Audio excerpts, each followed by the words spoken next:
और अब इस वक्त की बड़ी खबर, इस पर चर्चा भी हम करेंगे। तमाम एक्सपर्ट्स हमारे साथ होंगे। भारत में बढ़ते कोरोना संक्रमण के बीच WHO की chief scientist doctor Soumya Swaminathan का दावा चिंता बढ़ाने वाला है। दरअसल स्वामीनाथन ने आशंका जताई है, संभावना जताई है कि भारत में कोरोना संक्रमण की अभी और नई लहरें आ सकती हैं। उन्होंने कहा है कि महामारी के लिए अगले 6 से 18 महीने काफी महत्वपूर्ण रहने वाले हैं।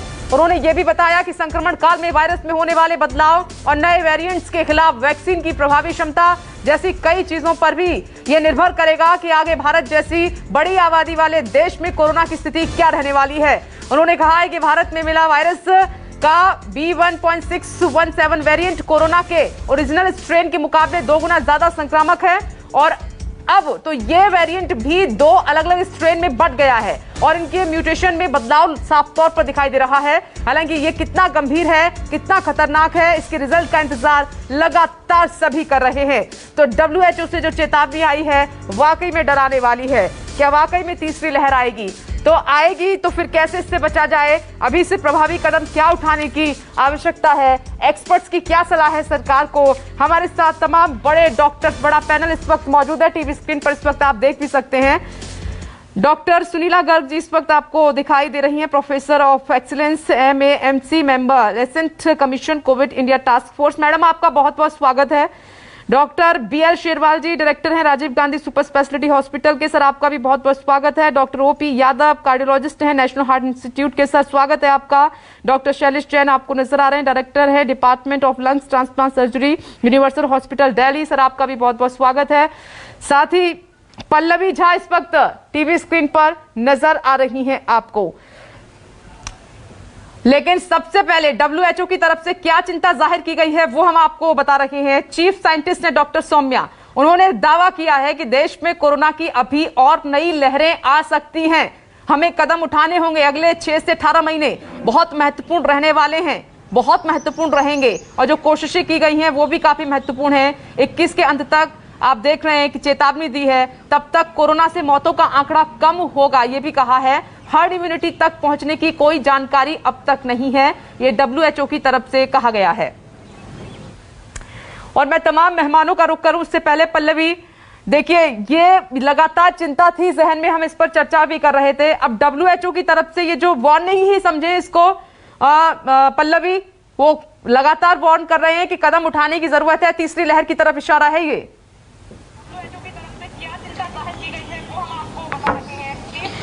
जाहिर तौर पर देखिए WHO की चीफ साइंटिस्ट हैं सौम्या विश्वनाथन, और सबसे बड़ी बात यह है कि वो ICMR की DG भी रही हैं, तो भारत के तमाम स्थितियों से वो बहुत तरीके से वाकिफ है कि किस तरीके का हालात हो सकता है आने वाले समय में।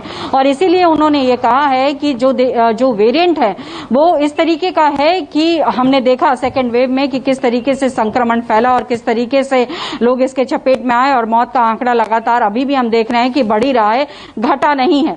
और ऐसे में जाहिर तौर पर जब नई लहरें आएंगी, जिसमें तीसरी लहर की हम बात कर रहे हैं, हालांकि ये स्पष्ट नहीं है कि ये लहर कब तक आएगी, लेकिन नई लहरें अगर आती हैं तो उससे हमें बचाव करने के लिए तमाम ऐसे कदम हैं उठाने पड़ेंगे जिससे कि जो लहर आए भी तो हम डटकर मुकाबला कर सके। और इसीलिए उन्होंने संकेत दिया है कि भारत में जो वेरिएंट है 167 वो बहुत ज्यादा खतरनाक है, और चूंकि म्यूटेशन भी हुआ है तो 2 ऐसे म्यूटेशन है, वो माइल्ड है या फिर वो उससे और ज्यादा खतरनाक है, वो अभी जांच चल रही है। लेकिन अगर मान लीजिए कि वो खतरनाक होता है तो इसके लिए सरकार को पहले से ही तमाम कदम उठाने पड़ेंगे, जिसमें सबसे मुख्य कदम यही है कि जो वैक्सीनेशन ड्राइव है उसको बहुत और ज्यादा गति देनी पड़ेगी, क्योंकि WHO ने ये माना है कि अभी तक जो भी वेरिएंट है उस पर कारगर है वैक्सीनेशन प्रोग्राम।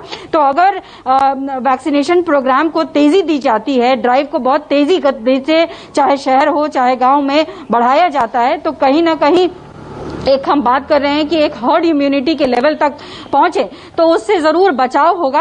और भी बहुत सारे कदम हैं, चाहे वो अस्पताल के लेवल पर हो, चाहे वो गांव में ब्लॉक के लेवल पर हो। इन तमाम चीजों की अगर आज से ही सरकार जो है पहल कर ले और अभी से ही तंत्र मजबूत कर ले तो कोई भी लहर आए उससे निपटने के लिए ना सिर्फ आम लोग बल्कि सरकार भी जो है वो मजबूती से खड़ी होगी। तो बहुत सारी ऐसी संकेत हैं जिसको सरकार को अभी से ही ध्यान देने की जरूरत है। हालांकि ये भी कहा जाता है कि देखिए जो वेव आता है उसको एंटीसिपेट बहुत पहले से नहीं किया जा सकता कि वो कब और किस फॉर्म में आएगा। वो लगातार रिसर्च चलते रहते हैं और उस रिसर्च के बेसिस पे ही ये कहा जाता है कि वो कितना खतरनाक होगा। लेकिन पहले से एंटीसिपेट करके अगर हम ये माने कि हो सकता है वो खतरनाक होगा और उसकी तैयारी पूरी करके रख लें तो जाहिर तौर पे जो जाने इस वक्त गई हैं या फिर जा रही हैं उसको बचाया जा सकता है। विपनेश, ठीक है, मैं लौट रही हूँ डॉक्टर सुनीला गर्ग। मैडम, कैसे आप देख रही हैं जो WHO की चीफ साइंटिस्ट ने चिंता जाहिर की है, इसको कैसे देख रहे हैं आप? देखिए, तीसरी लहर की चिंता जो बेसिकली उन्होंने जाहिर की है, मैं ये भी ऐड करना चाहूँगी कि बेसिकली अभी हमें सेकेंड वेव को अच्छे से कंट्रोल करना है, यानी कि मास्किंग, टेस्टिंग, ट्रीटिंग, ट्रैकिंग और वैक्सीनेशन, और जिसमें कि वैक्सीनेशन हमें ज़्यादा से ज़्यादा मात्रा में लगाना पड़ेगा। और अभी आपने देखा होगा कि गवर्नमेंट ऑफ इंडिया ने गाइडलाइंस रिलीज की है, containment and management in peri urban and rural areas and tribal areas of कोविड-19, जिसके अंतर्गत हमने ग्रामीण क्षेत्रों से लेकर डिस्ट्रिक्ट हॉस्पिटल तक पूरे गाइडलाइंस तैयार की हैं, जिसके अंतर्गत आशा, ANM और हमारे पंचायती राज इंस्टीट्यूशंस की भी बहुत ज़्यादा इसमें साझेदारी रहेगी। और साथ में मैं ये कहूँगी कि इनका इम्पॉर्टेंट रोल, क्योंकि आशा आंगनवाड़ी वर्कर्स हमारे ऐसे हैं जिनके पास में उनकी पॉपुलेशन का पूरा ब्यौरा है, तो वैक्सीनेशंस को करने में हमें मुश्किल नहीं होनी चाहिए। आप देखेंगे कि इसीलिए उत्तर प्रदेश काफ़ी ज़्यादा नंबर में वो वैक्सीनेशन कर पाया है करके। तो ये चीज़ें जो है हमें बहुत इम्पॉर्टेंट वे में देखनी पड़ेगी। साथ साथ बच्चों के वैक्सीनेशन का ऑलरेडी हम भारत बायोटेक ने ट्रायल शुरू किए हैं। फाइजर ऑलरेडी बच्चों को कनाडा में वैक्सीनेशन दे रहा है 12 से 15 साल का, और हमें ये देखना पड़ेगा कि बच्चों में अगर वेव आएगी तो बेसिकली पहले बड़े बच्चों में आएगी, 12 से 15 साल के बच्चों में, क्योंकि वो वेव जो होगी वो उन बच्चों में होगी जो ज़्यादा ओबीस होंगे या जो मोटे होंगे या जो एक्सरसाइज नहीं करते या जिनमें कोमॉर्बिडिटीज ज़्यादा होंगी। तो इसका भी हमें ख्याल रखना पड़ेगा। साथ साथ हमारे को हेल्थ मैन पावर को भी ट्रेन करना पड़ेगा, क्योंकि पीडियाट्रिक यानी कि बच्चों को ट्रीटमेंट हर इंसान नहीं कर सकता करके। तो ये हमें साथ साथ सारी चीज़ों का साथ ही साथ करना पड़ेगा। पर मैं फिर भी ये कहूँगी कि अगर हम सेकेंड वेव को अच्छे से कंट्रोल कर पाएंगे तो थर्ड वेव को ऑटोमेटिकली हम बहुत अच्छे से ध्यान दे पाएंगे। हो सकता है ना भी आए। Okay, doctor OP Yadav sir, इस चिंता को आप कैसे देख रहे हैं? क्योंकि साफ तौर पर थर्ड वेव की तरफ इशारा है, लेकिन उससे पहले जो कदम उठा सकते हैं हम उनके बारे में भी जिक्र किया है डॉक्टर सौम्या ने। देखिए, अभी जो गाइडलाइंस बनते हैं, डॉक्यूमेंट्स बनते हैं, वो बहुत अच्छे बनते हैं, हिंदुस्तान में नहीं बाहर देशों में भी। तो इम्पोर्टेंट गाइडलाइन बनाना है, लेकिन उससे ज्यादा है कि वो इम्प्लीमेंट कैसे होता है। अब आप गांव में देखिए तो इंफ्रास्ट्रक्चर बिल्कुल नॉन एग्जिस्टेंट है। आप ही लोग टेलीविजन पे दिखाते हैं प्राइमरी हेल्थ सेंटर में चारा लगा हुआ है, उधर गाड़ियां पार्क हैं, घास 10 फुट बढ़ी हुई है, ना उधर डॉक्टर है ना हेल्थ वर्कर हैं। तो हमें इंफ्रास्ट्रक्चर, उन गाइडलाइंस को इम्प्लीमेंट कर सकें, वो इंफ्रास्ट्रक्चर डेवलप करना होगा। और एक लोगों के मन में जो फियर आ गया है, वो डर आ गया। अब आप देखिए, रोज वैक्सीनेशन के लिए जाते हैं, RT-PCR रैट की टेस्टिंग के लिए जाते हैं, तो लोगों के मन में डर है कि उन्हें आइसोलेट कर दिया जाएगा, तो वो करा नहीं रहे हैं। तो एक पीपल की education, development of that trust बहुत जरूरी है। रूरल लोगों ने बिल्कुल हेल्थ इंफ्रास्ट्रक्चर पे ट्रस्ट खो दिया है, उनको कोई फेथ नहीं है सिस्टम पे। तो इसलिए उनका वो डर हटाना है, उनकी धारणाएं कि देवी से ये होता है वो भी हमें हटानी होगी, और हमें इंफ्रास्ट्रक्चर रैंप अप करना होगा। जब तक हम वो नहीं करेंगे, हम कोई प्रिवेंटिव मेजर्स नहीं ले पाएंगे। डॉक्टर शैलेश, 6 से अगले जो नेक्स्ट 6 से 18 महीने हैं वो काफी अहम बताया है WHO ने कि काफी महत्वपूर्ण रहने वाले हैं। तो सर, वैक्सीनेशन की जो रफ्तार चल रही है देश में, क्या लग रहा है, क्या स्थितियां बन सकती हैं? वैक्सीनेशन की रफ्तार की बात करें तो हमें पता है कि हमारे देश में 2 कंपनीज जो वैक्सीन प्रोड्यूस कर रही हैं, और अगर वो अपने फुल पेस के ऊपर भी वैक्सीन प्रोड्यूस करती हैं तो साल के अंतर करीब 800 मिलियन या 1000 मिलियन के आसपास डोज देगी, जिससे हमारी पॉपुलेशन का 35% पॉपुलेशन से कवर हो सकती है। तो अगर हमको मास वैक्सीनेशन करना है तो हमें बाहर से इंपोर्ट करना पड़ेगा, जैसे हमने स्पुतनिक 5 किया। बट स्पुतनिक 5 ने भी बताया कि इस साल के अंत तक वो हिंदुस्तान को सिर्फ 5 करोड़ डोज और दे पाएंगी। इसका मतलब करीब 42% पॉपुलेशन हम लोग वैक्सीनेट कर पाएंगे। हम ये बिल्कुल समझ लें, अगर हमें थर्ड वेव का सामना करना है, वो तो चलो थोड़ा देर की बात है, उससे पहले अगर हम सेकंड वेव को भी अब ढंग से ट्रीट कर लें तो हमें अपनी पॉपुलेशन को 3 एरियाज में डिवाइड करना पड़ेगा: urban territory, semi urban territory and rural territory. अगर हम देखें, इन सब में सबसे खस्ता हालत और सबसे ज्यादा त्रस्त होगा वो रूरल टेरिटरी होगी, ग्रामीण पॉपुलेशन होगी, क्योंकि ग्रामीण पॉपुलेशन के अंदर ना तो इंफ्रास्ट्रक्चर है, ना ग्रामीण पॉपुलेशन अवेयर है। ग्रामीण पॉपुलेशन इस बात को आज भी मानती है कि जैसा डॉक्टर ओपी यादव ने बोला कि ये बीमारी देवी बीमारी है, तो पूजा पाठ से दूर होगी। तो ग्रामीण पॉपुलेशन को जागरूक करना बहुत इंपॉर्टेंट है। उसके बाद ग्रामीण पॉपुलेशन के अंदर आज भी आप आरटीपीसीआर टेस्ट कराना चाहेंगे या वैक्सीनेट कराना चाहेंगे तो वो लोग इसके लिए अपनी अनिच्छा जाहिर करते हैं, उनकी रिलेक्टेंस बहुत ज्यादा है। तो आपको उनको लिए जागरूक करके उनको अगर बीमारी है तो आरटीपीसीआर टेस्ट करना है, उसका ट्रीटमेंट चालू करना है। गवर्नमेंट ने अपनी 4 पॉइंट गाइडलाइंस भी बनाई है, जिसके अंदर उन्होंने बोला है पहले हम बीमारी को डायग्नोज करेंगे, उसको आइसोलेट करेंगे, फिर ट्रीट करेंगे और मास वैक्सीनेट करेंगे। जब हम अर्बन पॉपुलेशन को वैक्सीनेट नहीं कर पा रहे तो रूरल पॉपुलेशन को कहां से वैक्सीनेट करें? बिल्कुल, मेरा पर्सनल मानना यह है कि 3 टेरिटरी डिवाइड करके, जैसे आपने एक urban, semi urban, rural, urban population के अंदर आपने डिफाइन कर लिया 181 हॉस्पिटल दिल्ली के अंदर कोरोना का ट्रीटमेंट देंगे। तुम 181 हॉस्पिटल के अंदर दिल्ली गवर्नमेंट डिसाइड करे एक मेडिकल टास्क फोर्स कमेटी बना के कि इनमें से कौन सा टर्शरी केयर हॉस्पिटल है, कौन सा सेकेंडरी केयर हॉस्पिटल है। बिकॉज इस दौरान, इस सेकंड वेव के दौरान देखा गया कि मरीज अस्पताल का बिस्तर रोक लेता है। अगर वो सही भी है तो वो डिस्चार्ज नहीं होना चाहता। कई बार कई अस्पतालों के अंदर अननेसेसरी आईसीयू एडमिशन हुए, तो सरकार की medical task force committee decide करे कि हाँ भाई ये पेशेंट सीरियस है, जिसको इक्मो की फैसिलिटी अवेलेबल है या साइटोकाइन फिल्ट्रेशन की जरूरत है, तो इसको टर्शरी केयर हॉस्पिटल, इस कैटेगरी के हॉस्पिटल में जाना चाहिए, पहला। दूसरा, हम सेमी अर्बन पॉपुलेशन की बात कर रहे हैं। सेमी अर्बन पॉपुलेशन के अंदर जो छोटे डिस्ट्रिक्ट है जहां पर सेकेंडरी केयर हॉस्पिटल है, तो सेकेंडरी केयर हॉस्पिटल के बाद हर सेमी अर्बन पॉपुलेशन के ऊपर 10 डिस्ट्रिक्ट के ऊपर एक बड़ा urban tertiary care hospital attach होना जरूरी है, जहां से वो पेशेंट को रेफर कर पाए। अगर आज बात करें अलवर की या होडल की या कोसी की या मथुरा की, तो वहां के मरीज को तबियत खराब होने के बाद यही नहीं पता होता कि मुझे कौन से हॉस्पिटल में रेफर होना है या मुझे कौन से हॉस्पिटल के अंदर बिस्तर मिल पाएगा। तो तीसरा हम बात करते हैं रूरल पॉपुलेशन की। तो रूरल पॉपुलेशन के अंदर ये बिल्कुल फिक्स कर लें, जैसा डॉक्टर सुनीला मैडम ने बोला कि हमने आशा वर्कर्स को, एएनएम को, रोजगार कर्मचारी को, पंचायत कर्मचारी को इन्वॉल्व किया है इस एक्टिव सर्विलेंस प्रोग्राम के अंदर। तो वहां पे आरटीपीसीआर टेस्ट जितना कर सकते हैं उतना करें। दूसरा, गवर्नमेंट हर तालुका लेवल के ऊपर 30-30 बेड के एक कोविड केयर सेंटर, एक कोविड आइसोलेशन सेंटर जरूर बनाए, क्योंकि वहां पर हर घर के अंदर सिर्फ एक ही वॉशरूम और एक ही वो होता है, वहां पर आइसोलेट करना बहुत मुश्किल है। तो जिस भी मरीज के अंदर कोरोना जैसे सिम्टम आते हैं उसको आइसोलेट किया जाए, आरटीपीसीआर किया जाए। आरटीपीसीआर पॉजिटिव आता है तो कोविड केयर सेंटर के अंदर भर्ती करके उसका इलाज किया जाए। ओके, ठीक है, ये आप बहुत इंपॉर्टेंट पॉइंट रेज कर रहे हैं और ये एकदम सत्य भी हैं। इस दिशा में हमें काम करने की तेजी से बहुत ज्यादा आवश्यकता है। और डॉक्टर बीएल शेरवाल जी, ये तीसरी वेव आएगी, नहीं आएगी, कब आएगी? संकेत तो ज्यादा मिल रहे हैं कि आ सकती है। किस रूप में आएगी, कितनी खतरनाक होगी, किसको टारगेट करेगी, किसी को नहीं पता। लेकिन WHO की तरफ से जो चिंता जाहिर की गई है वो वैक्सीनेशन को लेकर और साथ ही जो स्वास्थ्य सुविधाएं हैं उनको मजबूत करने के लिए देश में। देखिए, जहां तक बात है वेव, वो चाहे थर्ड हो या फोर्थ हो या फिफ्थ हो, ये सभी जो है अपना अंदाजा लगाते हैं हम, और उसके बेसिस पे ये कहा जाता है कि जैसे पुराने पिछले पेंडेमिक से एक्सपीरियंस है और जो यूजली ये वेव्स में सेटल होता है जी, तो इसीलिए अब ये कहा जा रहा है। और डॉक्टर सोम्या ने जैसे कहा है कि डिफरेंट वेव आएंगी, तो ये डेफिनेटली वो उन्होंने काफी काम किया है इंडिया में, और she has been secretary DG रही हैं, तो आई थिंक उनका कहना है। और अभी हमें टाइम है।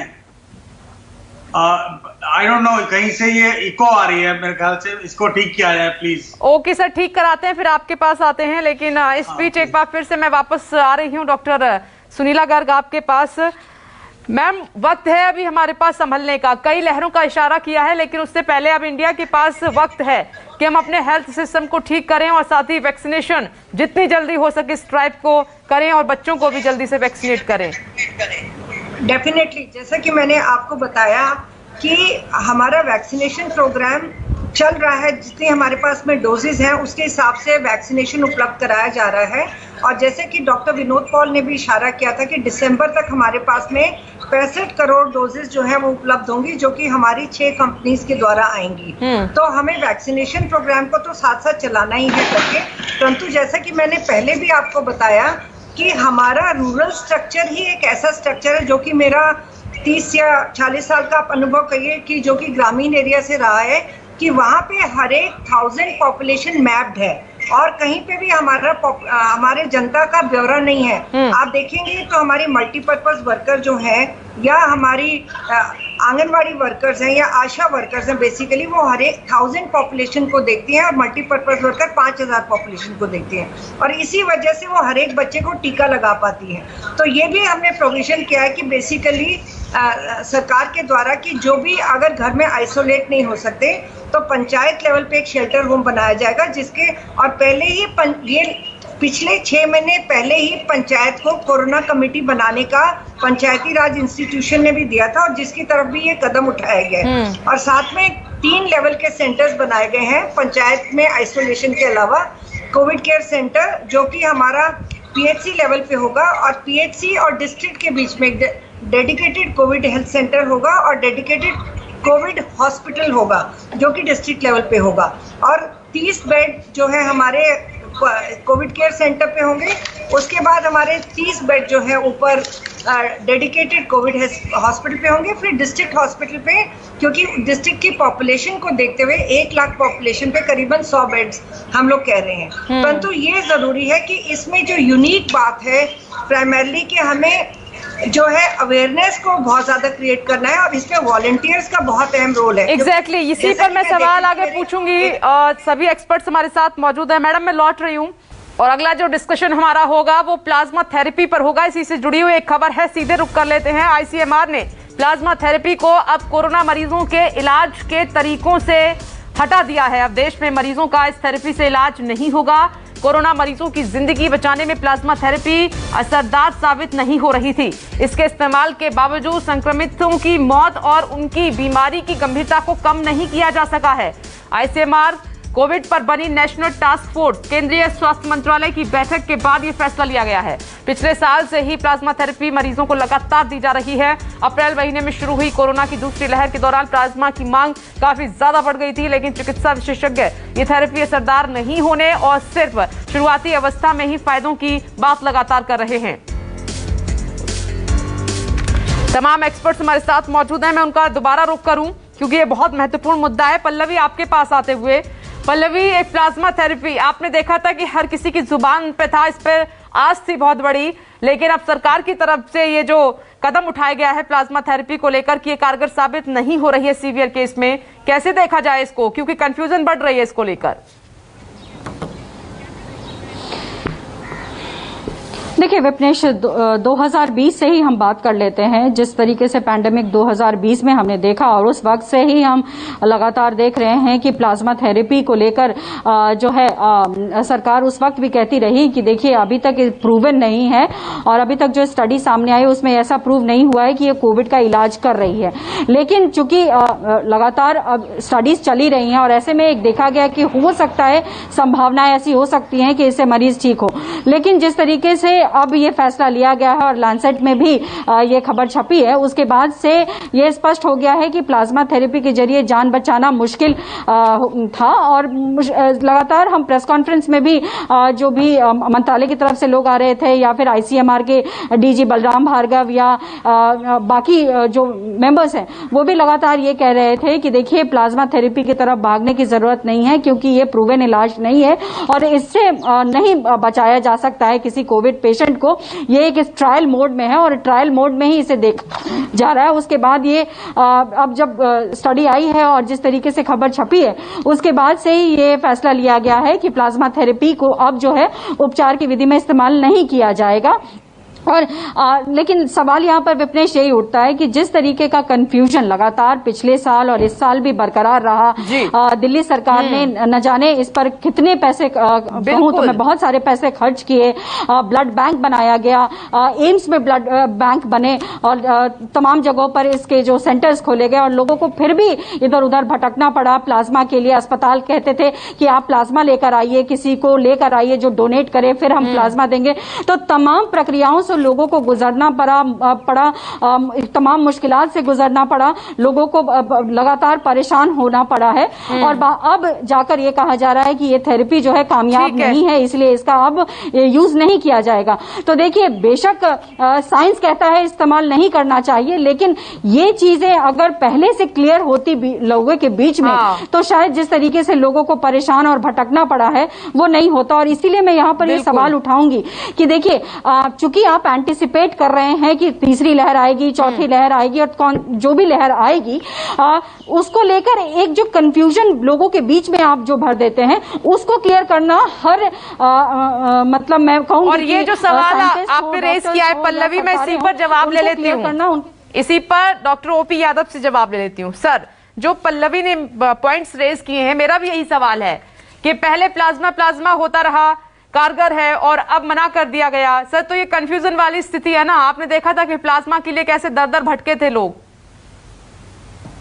देखिए, ये इतना आसान नहीं है। जब ये पेंडेमिक हुआ था, ये अचानक हुआ था और उस टाइम जो रिकमेंडेशन दी गई थी वो ऑब्जर्वेशनल स्टडीज पे दी गई थी, वो कोई रैंडमाइज्ड कंट्रोल ट्रायल नहीं था या वो एनेक्डोटल एक्सपीरियंस था, यानी किसी डॉक्टर को किसी चीज से फायदा नजर आया तो उन्होंने उसकी रिकमेंडेशन दे दी। तो ये क्लैरिटी तो धीरे धीरे ही आती है। लेकिन हाँ, आईसीएमआर ने ट्रायल किया और उसके बाद रिकवरी WHO की ट्रायल के भी रिजल्ट्स पहले आ गए थे। तो पिछले 6 महीने में सफिशिएंट एविडेंस था कि ये काम नहीं कर रही है, ये कारगर नहीं है। लेकिन उसके बावजूद भी गवर्नमेंट थोड़ा रिलैक्स रही और इसमें उन्होंने इतना स्ट्रॉन्ग रिकमेंडेशन नहीं दिया जो अब दिया। तो ये बोलना कि शुरू में क्यों किया गया था वो तो मैं नहीं सपोर्ट करूंगा, क्योंकि उस टाइम कोई एविडेंस ही नहीं था हमारे पास, स्ट्रॉन्ग एविडेंस फॉर और अगेंस्ट। लेकिन पिछले 6 महीने में काफी एविडेंस है कि ये काम नहीं करता। तो कम से कम अब तो आया ये रिकमेंडेशन कि ये बिल्कुल यूजलेस थेरेपी है, इसको यूज नहीं करना चाहिए। डॉक्टर शैलेश, आपका सर क्या कहना है? अब एकदम यूजलेस थेरेपी कर दिया इसको। मैडम, मल्टीपल कंट्रीज के अंदर मल्टीपल स्टडीज हुई हैं। मेरे पर्सनल ओपिनियन ये है, since I am a COVID treating doctor, तो मेरी पर्सनल ओपिनियन ये है कि if plasma has been given at right time with very good antibody titre of the donor, ये अगर 7 से 8 दिन के अंदर सिम्टम्स होने के बाद दी जाती है तो बहुत कारगर है। अगर आप इसको 10 दिन के बाद, 15 दिन के बाद, 20 दिन के बाद देते हो तो जैसा आईसीएमआर को शंका है और बाकी इंटरनेशनल बॉडी को शंका है कि ये विरुलेंट स्ट्रेन जनरेट करती है, तो definitely it might be possible. But मेरी पर्सनल ओपिनियन है, अगर ये सिम्टम्स के 7 से 8 दिन के अंदर दी जाती है with very good antibody titre, then it is very effective. Doctor BL Sherwal ji, sir मेरी आपसे बात हुई थी बीच में, तो सीवियर केसेस में तो आपने भी कहा था कि ये कारगर नहीं है। पल्लवी, मैं आती हूँ, लेकिन BL शेरवाल जी से जवाब ले लेते हैं। सर, जो study Maulana Azad medical college और राजीव गांधी ने मिलकर किया था, उस टाइम भी यही बात हुई थी कि शुरुआत में, जैसे डॉक्टर यादव ने कहा, ऑब्जर्वेशनल कुछ औपचारिक रिजल्ट थे, लेकिन जब धीरे धीरे करके उसका डाटा कंपाइल किया गया तो ये मालूम हुआ कि कुछ ज्यादा डिफरेंस नहीं है कंट्रोल ग्रुप में और कोविड पॉजिटिव ग्रुप में।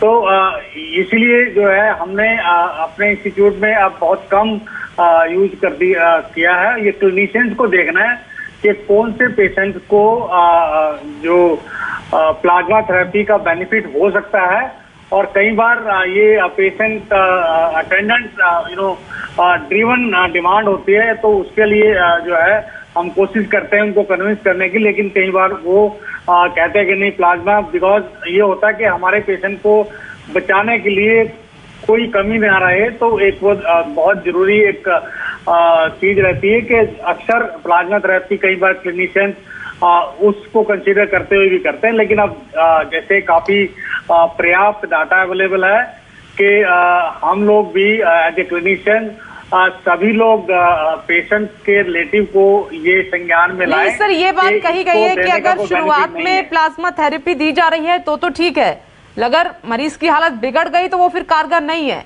तो शुरुआत में कितने हॉस्पिटल्स ने, कितने डॉक्टर्स ने रिकमेंड किया शुरुआत में देने के लिए? डॉक्टर शैलेश ने जैसे बताया कि कोई भी मेडिसिन हो, चाहे वो प्लाज्मा थेरेपी हो, ये इम्पोर्टेंट है वो राइट टाइम पे, राइट ड्यूरेशन के लिए और राइट क्वांटिटी में दिया जाए।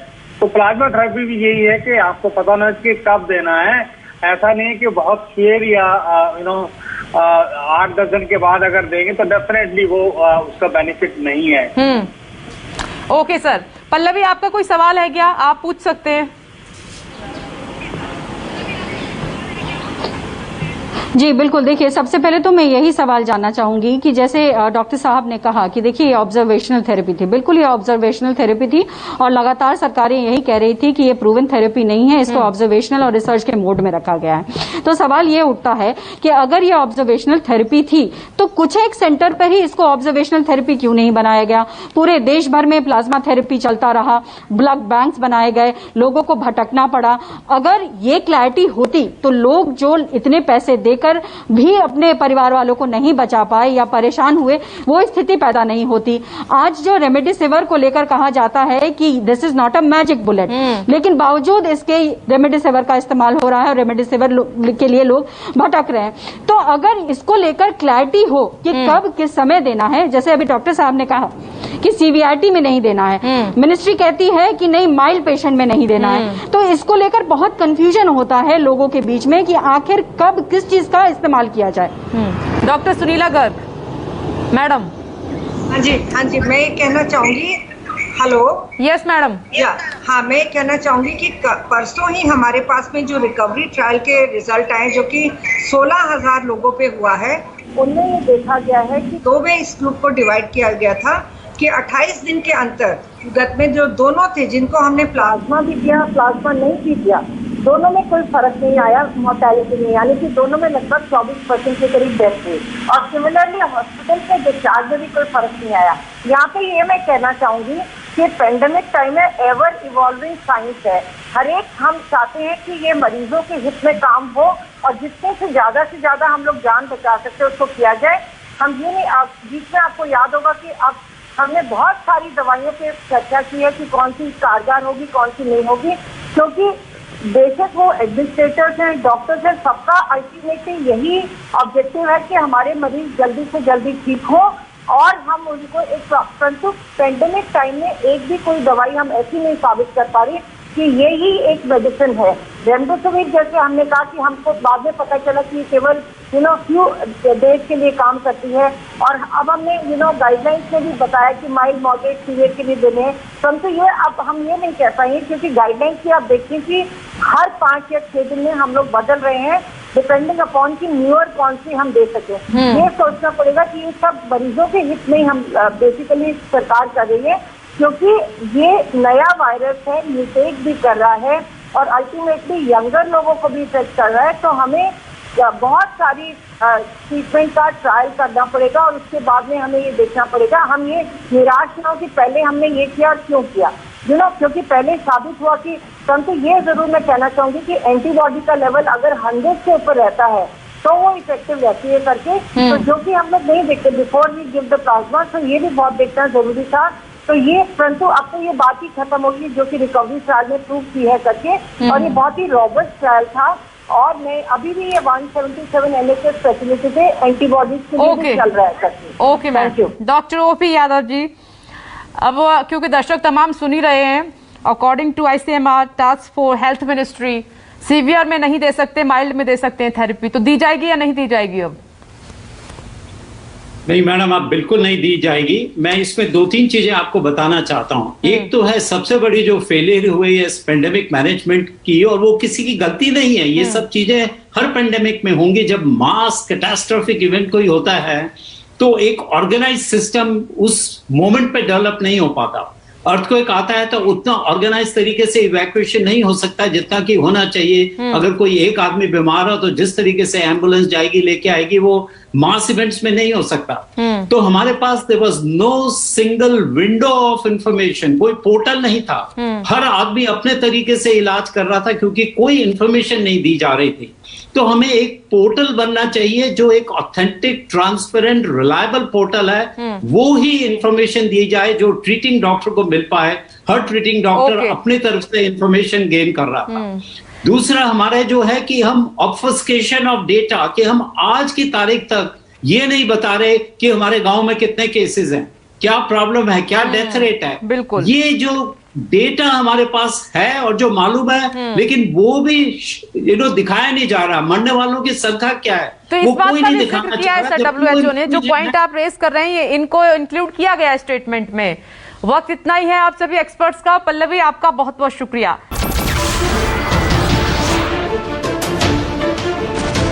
नमस्कार, मैं हूं मानक गुप्ता। अगर आपको हमारा ये वीडियो पसंद आया हो तो इसे लाइक और शेयर जरूर करें, और हाँ, हमें सब्सक्राइब और फॉलो करना ना भूलें ताकि आप देश और दुनिया की कोई खबर मिस ना करें। तो जुड़े रहिए हमारे साथ और देखते रहिए न्यूज़ 24।